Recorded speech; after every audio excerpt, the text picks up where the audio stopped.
گرفتاری کا سلسلہ جاری ہے۔ فواد چودھری، اسد عمر، شاہ محمود قریشی اور دیگر رہنماؤں کے بعد قاسم سوری بھی گرفتار۔ وزیر اعلیٰ گلگت بلتستان نظر بند۔ تھانہ شادمان پر حملے کے مقدمے میں اسلم اقبال، محمود الرشید، یاسمین راشد، فاروق حبیب سمیت کئی رہنماؤں کو نامزد کیا گیا۔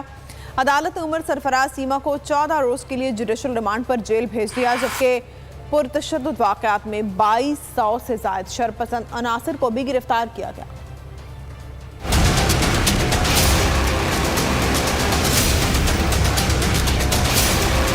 ملک بھر میں پی ٹی آئی کے خلاف بڑا کریک ڈاؤن، مرکزی قیادت اور اہم رہنما پابند سلاسل۔ قاسم سوری کو 3 MPO کے تحت اسلام آباد سے گرفتار کر لیا گیا۔